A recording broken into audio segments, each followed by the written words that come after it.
Hello there. This is David and Alexander with Brazil, USA, and Beyond. Today we're on part 5 of our 10-part series Invested in Brazil. And today we're talking about banking and transferring money into Brazil for business or real estate or whatever it may be. So you're planning to invest in Brazil. To do that legally, you need to get funds into Brazil and open a bank account. And this video will show you a process how to do that.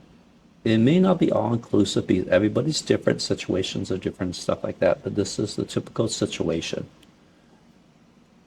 So the first question you may ask is, do I need a Brazilian bank account? And the answer to that is yes. Yes, you can wire into somebody else's bank account from an international account and stuff, but it is fairly highly recommended to open a Brazilian bank account in Brazil. This simplifies property transactions, tax payment, and ongoing expense. There's a couple options you had, like last time we talked about, there's two banks that have branches in the US. Bradesco Bank has a branch of Coral in Florida. Bank of Brazil has three branches around Miami and one in Orlando. So you potentially can open a bank in the US and use that for your bank account in Brazil. Since it's directly a Brazilian bank, so it's just Bank of Brazil has branches in the US, and Bradesco Bank has bought another bank in the US and uses that in Coral Gables. So how do you open a bank account? To open an account, bank account, you need a valid passport. To come to the US, to come to Brazil, you needed a passport anyway. So unless you came illegally into Brazil, you should have a valid passport with a Brazilian stamp. You need a CPF number. We talked about that in the past videos and stuff like that. So we'll say hopefully you already have one or you know the process to get one. If you don't, we'll let you know how to get one. You need proof of address. As we mentioned before, if it's a business, you need a commercial address. If you just open a bank account in Brazil, you don't need a commercial address. You have a residential address. But if you open a business, you need a commercial address. The exception is only if you are gonna open a small business like a May. But it doesn't probably make sense to open a small business in Brazil, stuff like that. If you want to open a business, it's probably better to go through a process of open a limited liability company, as we discussed in the past.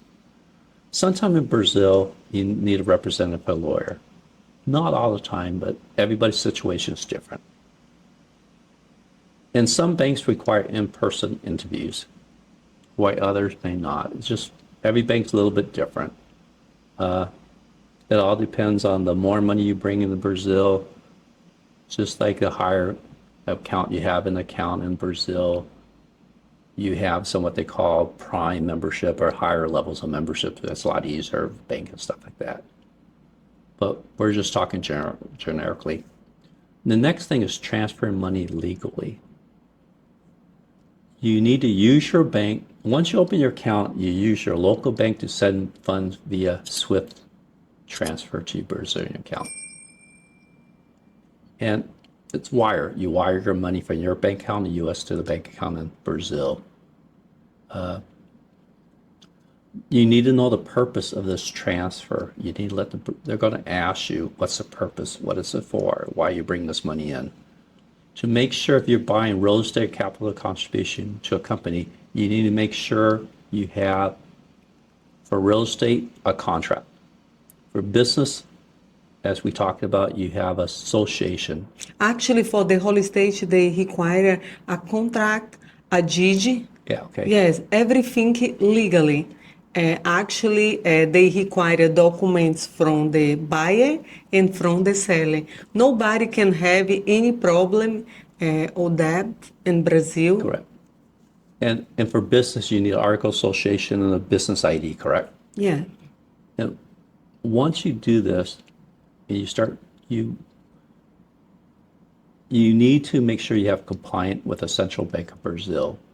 So once you start transferring the money into Brazil, you need to register the transfer with the Central Bank of Brazil, the BACEN. For larger investment, for buying property or forming a company, you need to register your capital. Anything, you have to register your capital. If you don't register your capital, it's going to be hard to sell that property or to also take money out of the country, out of Brazil. And so you need to register with the central bank, Brazil Central Bank. This is vital. If you don't register, you won't be able to take your money out of the country. You won't be able to sell your property in the future profit either. Current exchange and transfer funding. Brazil uses reals. Right now it's about 5.64, 5.65 reals to a dollar. It has got up to 6.1, 6.2 in the past, and it's been down to 3 before too. Timing of the reals is very important because it says it's gone from 3 to 6, 50% decrease. Actually, it was probably 3 reals, probably like 5 years ago, correct? Yes. When we bought this apartment, I think it was like 3 reals to a dollar. So you could tell the fluctuation in the reals is very good. Last year was about 6.1, 6.2. It's gone down to about 5.6 this year. But they use the real and the exchange rate can vary. Some bank offers better exchange rates than others. If you're buying real estate stuff, you should work with an accountant or a lawyer to make sure that you understand the title and stuff, but you don't have to. It's up to you. But you need to register your money with a central bank, and you need to hopefully play the reals transfer correctly because it could vary. It hasn't varied that much. I said at the beginning of the year, I think it was a little over 6. Now it's about 5.6, so it's gone down about 10%. And that's all you need to open a bank account. I mean, transferring funds the right way protects your investment long term.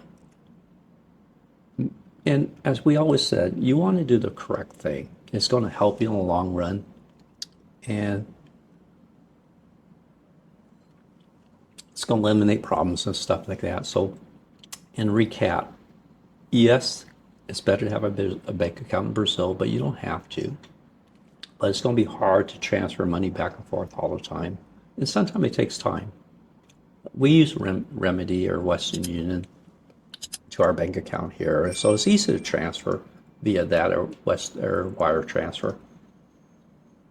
But you cannot do that for buy a property.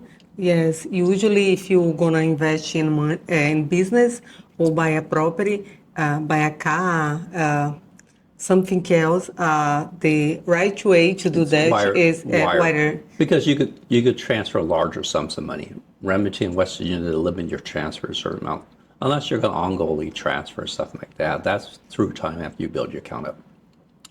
You need to open a bank account. You need a passport, a CPF number, proof of address,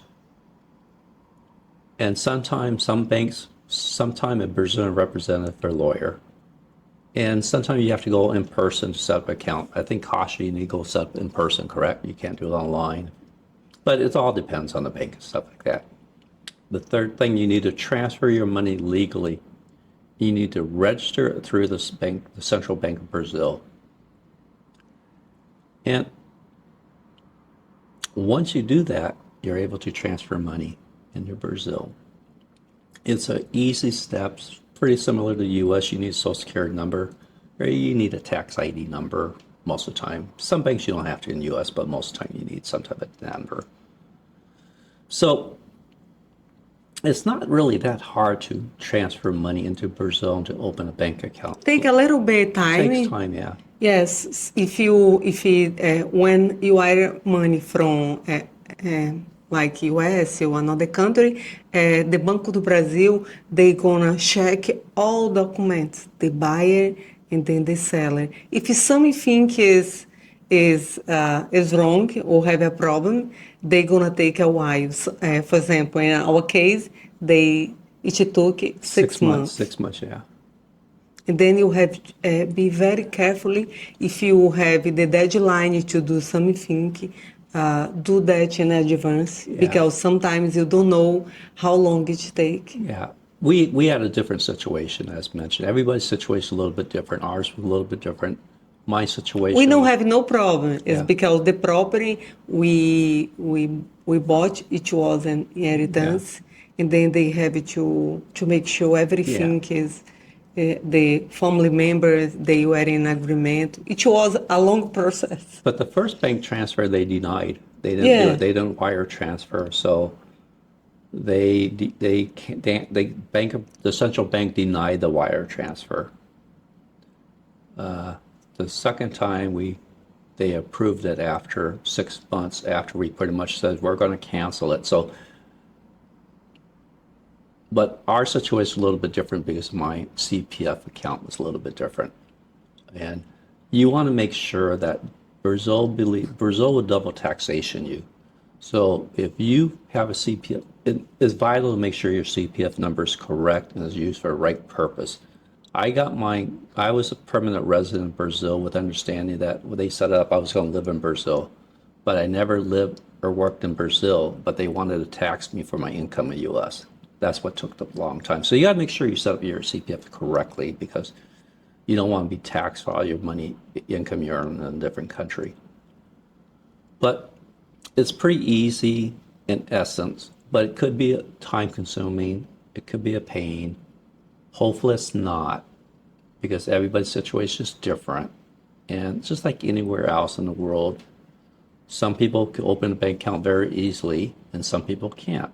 Actually, they have the virtual bank here, like it's very famous, Nubank, but usually for buy a property, a whole estate, or for you do business, I really do not recommend to open a virtual bank account. Yeah. So the next video that we're going to talk about next time is real estate investment visas and how to legally live in Brazil. But if you like these videos, please like and subscribe. And if you have any questions, leave a comment. My wife or I will get back to you within a short period of time. So we're trying to make it easy for you to invest in Brazil. That's our main purpose. Plus, hopefully, one day you would want to buy real estate in Brazil, and we'll be here to serve you. Thanks, and God bless, and have a great day. Thank you. See you next video. Bye bye.